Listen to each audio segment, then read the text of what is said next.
Docket number 366508, People of the State of Michigan versus Mark Allen, Arizola.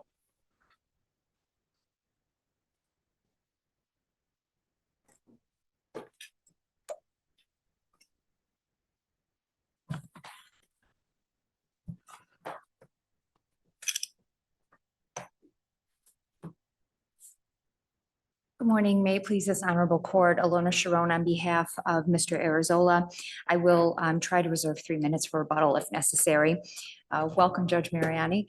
And I would like to thank the court and also opposing counsel for accommodating my conflicted schedule. I really appreciate it, as does my client from yesterday. Heeding the court's invitation to be brief and not repeat the facts that are contained in the brief on appeal, I do just want to address I think 2 of the most persuasive points, and that is the fact that Mr. Arizola pled guilty as charged. Right, he was never even charged with any type of assaultive crime in this case. It's a felon in possession and then a felony firearm, with the top end of his guidelines being 76 months. But the trial court found it appropriate to impose a minimum sentence of 20 years and then obviously +2 on the felony firearm. The reasons for the upward departure, as I detail in the brief, are woefully insufficient because many of the reasons stated by the trial court are already taken into consideration given the scoring of his offense variables, which I detail in the brief on appeal.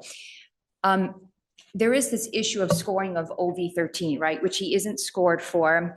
And when I was reviewing the prosecutor's brief yesterday regarding the scoring of OV13, I understand where they're coming from regarding the scoring of OV13, that even though it's in the public safety section, from a realistic standpoint, you could never actually score OV13 if you look at the instructions for it.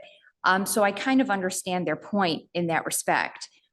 But having said that, even if you did, so there's 2 points to make to that. Even if you did score Mr. Arizola 25 points for OV13, let's say you could do that, his guideline range, the shift upward in the guideline range is minimal at best, right? His OV score was 45. So if you add 25, it would become 70 if my math is right.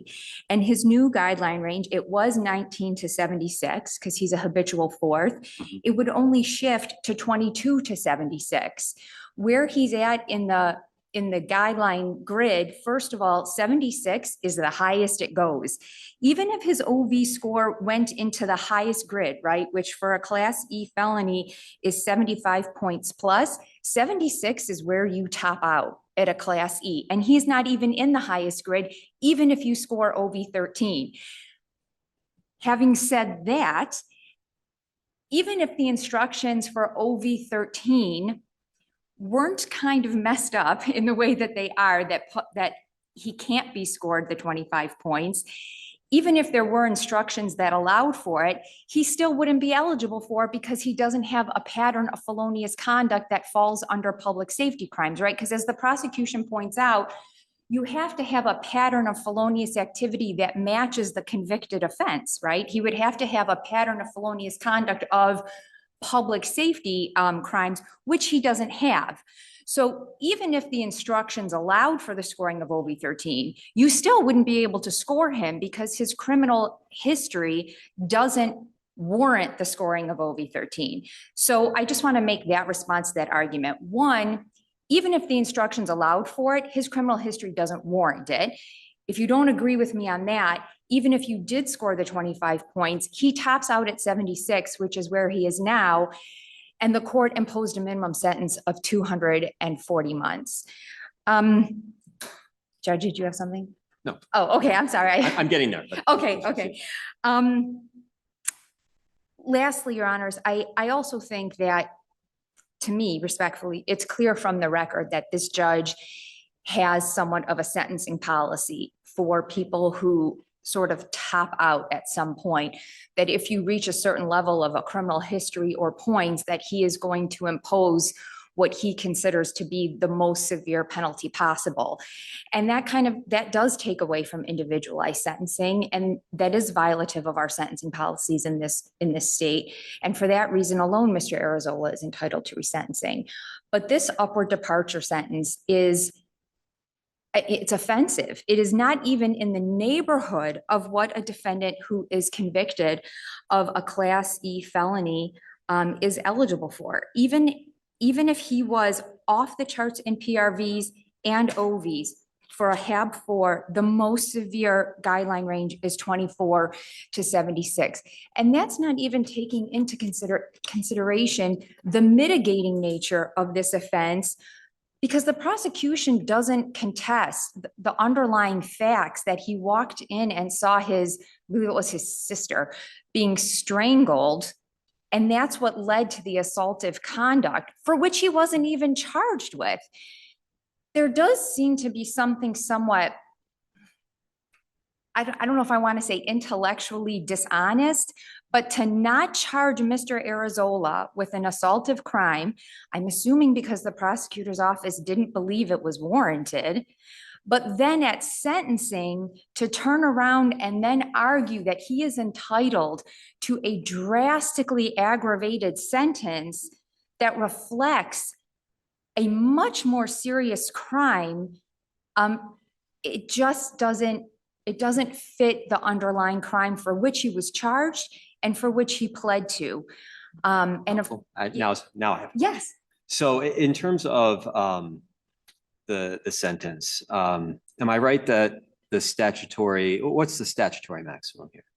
So if it was just a straight possession, felon in possession, it would be 5 years. Because he's a HAB4, it is life. Life. Yes. Because of the habitual fourth, right? Right. Okay. And so we're, the statutory maximum for this individual is life. And we have an upward departure that is very significant from what the guidelines recommend. I would do the math on the spot, but I can't. It's a fair bit. Yes. And your position is that, obviously that this is problematic for a number of reasons. And I guess I'm curious, it's obviously one thing to say, we think the judge is wrong, but what do you feel like the judge, should have done differently? Obviously I think trial courts are in a challenging space in terms of the sentencing law in general, and knowing sort of how to navigate the guidelines and their advisory nature and fashion sentences. So I'm curious from your perspective, I guess, what the judge should have done differently. Should have done differently in terms of trying to warrant this upward departure sentence, or should have done differently just generally in terms of sentencing Mr. Arizola? Both. Okay, so I don't think the sentence could ever be warranted. I think the nature and extent of the upward departure could never be proportionate in Mr. Arizola's case, given the underlying felony for which he was being sentenced. Generally speaking, I think number one, the trial court needed to be more meticulous in terms of the reasons for which he was upward departing, because I think some of the reasons on which he relied are simply factually and legally incorrect, as outlined in the brief, right? It is inappropriate to double dip reasons for upward departing and the guidelines unless you make a finding that the guidelines are account insufficiently for the reasons that you're upward departing. And several of the offense variables for which Mr. Arizola were scored accounted for the same reasons that the judge upward departed, but the judge didn't make a finding that those offense variables did not account sufficiently for those reasons. Does that make sense? Yes. Okay, thank you, Judge Godola. The other issue that I think, just generally speaking, when it comes to sentencing, is that if a judge is going to upward depart by 150 months or 200, I think here it would be like 170, but 76 to 240. right, whatever that is without my calculator, is that, right, the extent of the departure has to be explained. It's not just the reasons for the departure, but the massive extent. Why is that extent appropriate? And I think the judge here also fails to do that. And just generally, the judge here also failed to consider the mitigating facts for this. Would it be, okay, let's set aside the 240. Let's say it was, an 80-month sentence that he imposed. Is the assaultive conduct that was connected to the felon in possession crime, is it legitimate for the judge to have considered that at all, or just not, or not at all? So first of all, if the minimum sentence imposed was 80 months. Yeah, I'm that- just, 90, 100, whatever, but So- not 240. Right. Okay. So obviously the extent I think would matter, Sure. right? Because there are some of Mr. Arizola's criminal history that do not get accounted for in the guidelines. That's just a matter of math. And I think that could be But my considered. question is, the Yes. judge could consider uncharged conduct in Yes. fashioning the sentence for this crime. Is that a fair statement, or is that not? I think as The right. related to this offense, yes, but at the same time, I think if we're talking in terms of proportionality of the sentence and looking at the offense and the offender, in order to impose a proportionate sentence, at the same time, he would have to consider the mitigating nature of Sure. the assaultive conduct. Look, there is a reason that in this case, Mr. Arizola was not charged with an assaultive crime. Right. I mean, let's not ignore that fact. As I stated in the beginning, this was not a plea bargain where some offense was dismissed in exchange for this plea. He was never charged with it, and there is a reason for that. Your Honors, unless the panel doesn't have any other questions, I would ask that the court vacate Mr. Arizola's sentence and remand for resentencing, and I will take my seat. Did you ask for this to go to a different judge on remand or not? I did not, because Okay, I that's don't fine. think the record is strong enough at this point to ask for that, Right. but I guess we would see what happens on Okay. resentencing. Thank you. Thank you.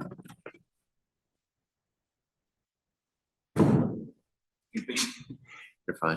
Good morning, Your Honors. May it please the court. I'm Chris Ellsworth. I work with the Berry County Prosecutor's Office. I'm here on behalf of the people. I think you have an uphill climb. I understand that it is a very high sentence. Yes. Yes. A big departure, I think, is, It is a big departure. That's the It's a real issue. big departure on a sentence that does have a statutory maximum of life, or a crime that has a statutory maximum of life. I do think the judge went through all the factors the judge is to consider at sentencing. It went through, the trial court did, the serious nature of the defendant's criminal background. Which And is when- pretty extensive. You which got is like very- 9 felonies, you got 18 misdemeanors, a lot of which are assaultive. You have, I think, it's either the 11th and 12th or the 10th and 11th felony convictions. And so when you look at the guidelines top out at the PRVs at 75 points on the far right end. His PRVs that were scored are 95. And then when you look at PRV 2, stop scoring 4, he has 7, so there's 3 unscored. PRV 5 has at least 3 unscored there for the misdemeanors, and then there's another 8 or 9 non-scorable misdemeanors that are not charged. Now, Counsel, sorry to interrupt, but sorry, do we know which ones? which ones were not charged? I mean, which ones were not scored? Which Yeah, they're of those- driving related offenses primarily. Like in the early part of his record, there are some DWLSs. I think his first conviction was an aggravated assault in the 90s, late 90s. Then there were some DWLSs, which are not scorable under the guidelines. There may have been a disturbing the peace that was pled down from something. That's not scored. I think it's one thing to say, oh, the guidelines don't necessarily inherently account for all of these things and say, well, maybe then we need to think a little higher, but then perhaps you need to look at the actual things that weren't accounted for specifically to say, how does this stack up and what is really justified by this? I didn't see that happen in the record. Well, I think there's not that in the record when it is in regard to the not scored misdemeanor convictions. I think it is in the record when it's regarding the not scored felony convictions. So Because which ones were not counted for the felonies? so there are, if I may, Yeah. if I recall, he has a felonious assault from 2015. In 2000, he had a disarming a police officer and an R&O. The disarming is a high severity, so that one is accounted for. There's no miscounting of anything for PRV 1. But when you look at PRV 5, there's a fleeing and eluding third, R&O from 2000, R&O from 2011, R&O from 2018. There's a felonious assault from 2015. There's a burglary tool, and there's also a B&E of a motor vehicle. So the ones that aren't accounted for in PRV2, the low severity ones, the ones that aren't accounted for are violent offenses. His last one was the felonious assault in 2015, and he was already topped out. So the R&Os are, maybe do the guidelines count those as violent offenses? Resisting or obstructing? They're dangerous offenses, certainly. I'm sorry? They're dangerous offenses, certainly. And especially when one of the R&Os was attached to a fleeing and eluding third degree. So to get the third degree, you either have to be fleeing in a zone under 35 miles per hour or have a crash and then resist afterwards. But one of the R&Os is also attached to the disarming a police officer felony. Right. And then when you look at the nature of what he's doing now is he's got the concurrent conviction out of Ionia County for selling cocaine. And that was described in Ionia County report as a more than one-time incident. So you have someone with this violent history, the felonious assault conviction, which he was on parole for, and I think that's the one where he fled the state and picked up a new parole violation for assaultive offenses. Then he gets off parole in 2020, and about a year and a half later starts selling cocaine and then does this. And can I ask just also another question, just in terms of the record here? Was there any evidence put in beyond what's in the PSIR, which just, kind of lists the basics of, in terms of what actually was underlying these different offenses? I know there are pleas, there are things, there are any underlying facts of what actually, because obviously you can plead to an offense and it can say a certain thing, but that can cover a wide range of conduct that you can only tell so much from. And I guess, was there any record made in terms of the offenses that weren't counted, what that conduct actually comprised? No, and that might get to Judge Godola's question also about the nature of the underlying R&Os. There is nothing other than a factual description about the selling cocaine because the Ionia County PSI was attached. There is no other further factual description in the PSI or provided to the court that gives the nature of what those R&Os were. But you're right, every offense is different and every felon in possession is different. There is a wide range of felonies that make someone a felon in possession of a firearm that you wouldn't inherently think of as being violent in nature, like UNP, someone passes a bad check.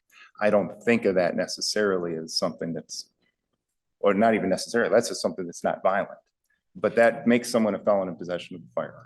So there are plenty of people that have UNPs on their record that are ineligible to have firearms because of that, and then are out deer hunting and run into a DNR officer, and then maybe they're a felon in possession of a firearm. So it's important to look at the underlying facts here. Right. So go ahead, Judge. No, I was going to ask. So I guess while we're there with the underlying facts, counsel raised the question. How connected is this sentence to the actual offense? I mean, it seems like from your position, if I'm right, you asked for a 180-month minimum. Correct. And obviously the court decided to go significantly beyond even that. Correct. But I mean, I guess if you looked at this individual and thought, this is a person who requires this sort of sentence, why was he not charged with an offense that may bear that out? So I can address the charging of an assaultive nature, because I handled this underlying case in the trial court, so I can answer questions about that. When it initially happened, I think there were two, let's just say, plausible witnesses to this, the sister and the person that was shot. Both of them, the sister immediately circled the wagons, for lack of a better term, I think, around Mr. Arizola.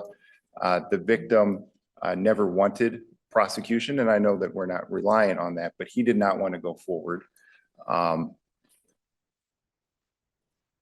So I have two witnesses to this happening, none of which I have any confidence that are going to continue to cooperate with the prosecution or testify truthfully about what happened.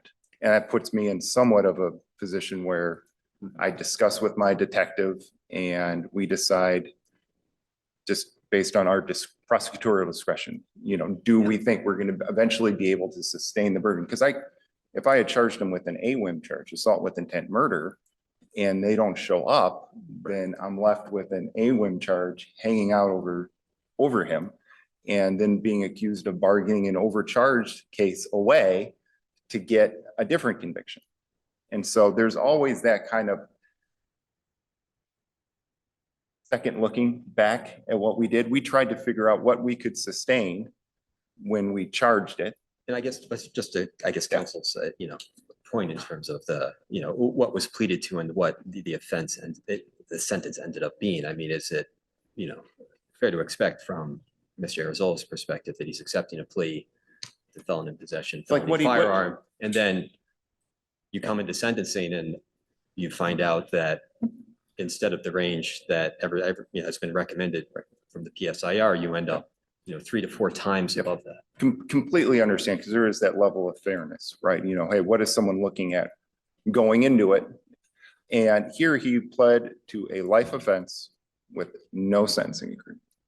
And we knew what the underlying facts of the case were. He did not try to sentence. He might have tried to sentence bargain. He didn't get a sentence bargain. So he went in with no expectation about what should happen to him. And it was advised at the time of the plea that I can give you up to life in prison for this offense. And he chose to do it. He pled as charged, He pled as charged, which is rare. which is rare. And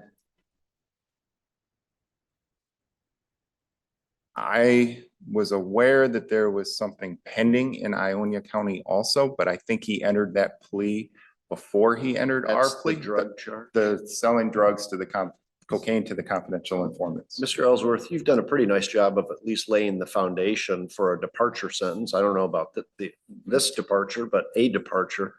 Did the trial judge do any of the work that you just did in presenting your argument? Are we going to find those same things about the PRVs and the OVs and everything in the record? Yes, I think you will. So I laid it out when I made my allocution. And the judge started his sentence by saying, I'm adopting what the prosecutor's argument was.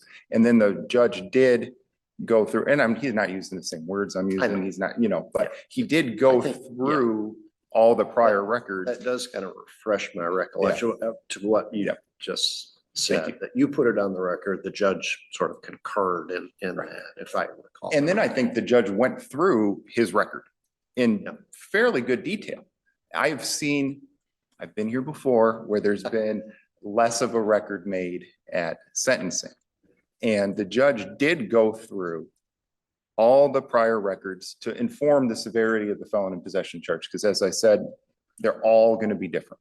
They're all going to be different based on the nature of how the gun was found, what the gun was used for, what the prior record was. And the judge went through his prior record and said, this is the type of person that shouldn't have a gun because he's got a violent history. He's got assaultive misdemeanors on his record. He has a disarming of police officer, which the trial court took very seriously.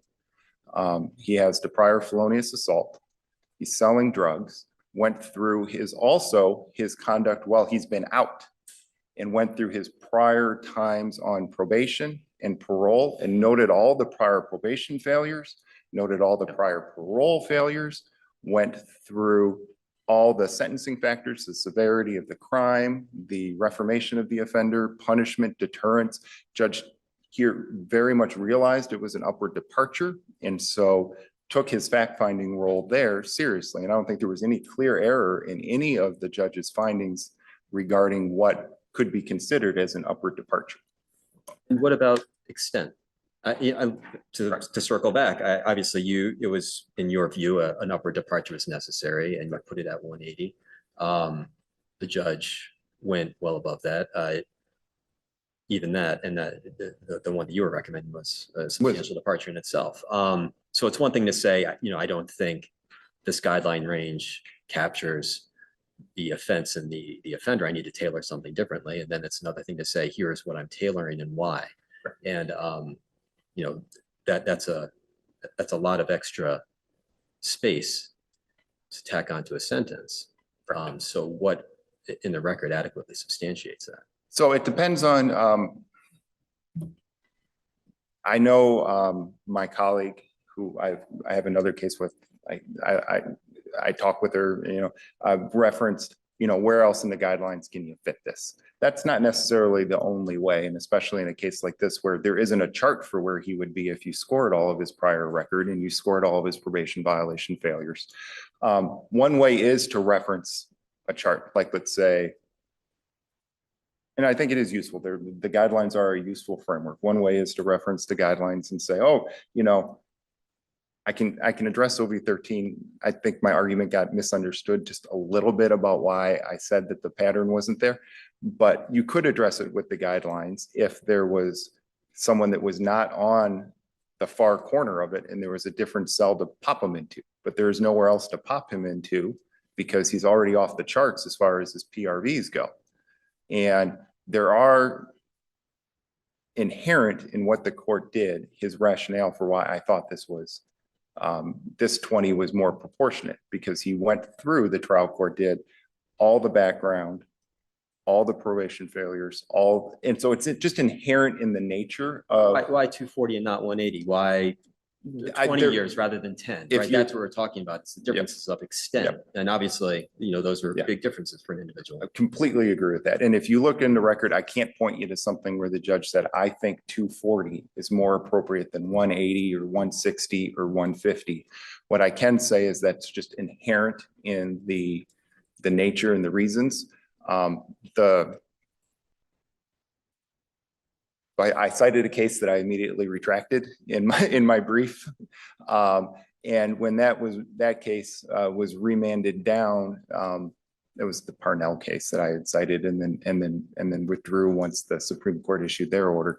But when that was remanded down, that appellate court, the trial court, I don't know if it was resentenced, but the appellate court re-upheld the life sentence for the CCW in that case and said that the nature of the departure or the nature of the sentence, the rationale was inherent in the court's allocution at sentencing, statements at sentencing. So I just defer to the trial court's rationale saying, hey, I know I'm departing. This is why I'm departing. And so it is inherent in my rationale that I think this is a proportionate sentence. But to answer the specific question, there is nothing saying I view 240 as more proportionate than 180. There's not that type of language done in there. Good. And I can answer any questions anybody has about OV13. My point being with that one was there's this ongoing conduct of his that is not adequately accounted for in the guidelines. Any other questions for counsel? Thank you. Thank you, Mr. Thank you very much, Aaron. Thank you. Rebuttal. Just to briefly address a couple of the comments that opposing counsel made. I do just want to clarify, and I'm not sure if I misheard him or if he misspoke, so I don't want to, I'm not alleging that he misspoke, but I do just want to make clear that in terms of PRV 1, for high level felonies, high severity felonies, Mr. Arizola did not top out, right? He was only scored 25 points, which is other than 0 would be the lowest next score that you can be scored. So the highest score, of course, would be 75. He made a comment that Mr. Arizola came into sentencing with no expectations. I don't know that anyone can say what Mr. Arizola's expectations were, but I think it's pretty safe to say that there was no expectation that he was going to be sentenced to 20 years on a Class E felony. So I do take some issue. I think most defendants have somewhat of an expectation that they will receive a sentence that is rooted somewhat in the guidelines. Were you as trial counsel? No, Your So Honor. someone else, his defense counsel could calculate the guidelines just as well as Mr. Allsworth. So Sure. I think we can imagine that there was a discussion about what his guidelines would look Yes, like, Your Honor. right? Yes. And finally, Mr. Ellsworth is absolutely correct, and listed in my brief at page 1, lists out the reasons that the prosecution gave at sentencing that why he felt an upward departure was appropriate. But I do just want to make the point that these non-scorable misdemeanors, right, for Mr. Arizola, I do believe every single one of them, because I just reviewed the PSI on my computer, is for driving while license suspended, right? So are we going to upward depart to 240 months because he has nine non-scorable misdemeanors, I think all of which are for driving while license suspended. I think this state has at this point recognized that driving while license suspended for many years became a money grab for the state and caught people up in a cycle that from which they could not escape. So, I you know, don't think the it's, trial court was really concerned about the driving with license suspended. well, it was Okay. respectfully, it was a No, reason.